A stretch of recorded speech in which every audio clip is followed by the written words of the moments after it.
what's your perception of English wine in 2011 rather than 2010? Well, I'm not sure I'm very qualified to answer that question, other than what I've read in the media, because obviously the weather being very, very good this year, and we've had 5 weeks of decent weather. So we would assume that with that, you're going to get much better quality English wine than we've had in any previous vintages. Whether that will actually culminate in the actual overall reputation and saleability of English wine being improved in the long term will remain to be seen, because it depends on the future vintages. However, if we do have continually better weather, I'm sure that you will see a vast improvement in the quality of English wine. Tell me about what's happening at Roberson's, what new developments there are, maybe talk a bit about the 2010 en primeur, what's happening in China maybe for Roberson's. Okay, so 2010 en primeur is at the moment quite flat because obviously a lot of investment went into 2009.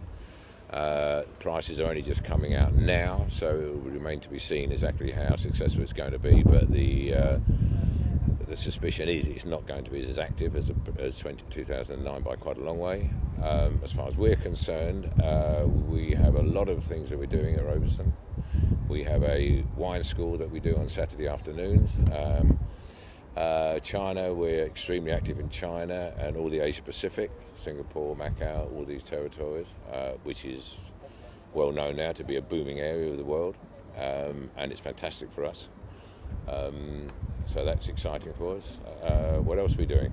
We have about 50 new agencies that we signed up in the last year or so, but primarily from France. I think what's happening in the market at the moment is that it's becoming polarised, which means that the top end is becoming is still very successful, and that's high-end wines, very expensive wines in the top restaurants. Inexpensive wines similarly is doing very well, but it's a mid-sector that is suffering because of various difficulties. In other words, if a wine is inexpensive, it becomes a brand almost by the price factor. If a wine is very expensive, it's a brand because it has a huge reputation. The middle area doesn't have that kind of definition, which makes it quite difficult for people to sometimes understand what they're buying, and this therefore in times of shall we say economic pressures makes people go for either one end or the other. In terms of the independents, obviously we've all been affected by the economic downturn, and clearly the way forward for independents to survive is to differentiate. Do you have any other sort of comments about that? I think it's going to be a great time for independents, because I think in a fairly homogenous world, people that have got some kind of definition and difference will prosper. So I think you will see an emergence of more and more independents. And would you say more specifically online independents? Definitely. I would specifically online, I think will become more and more successful. Okay, final question. Top wine of the moment.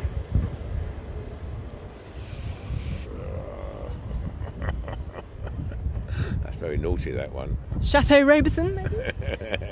We don't actually have one, funnily enough. Be very difficult. The top wine in the sense of, great wine that the last great wine I think I drank was Chateau Langebar's 1961 with my friend Mr. Ramu, who just happens to be walking past. But that's an expensive bottle of wine. So. Okay, let's define it a little bit more. Under £10. Under £10 would be Vinalba, our Argentinian Malbec. Brilliant. Thank you.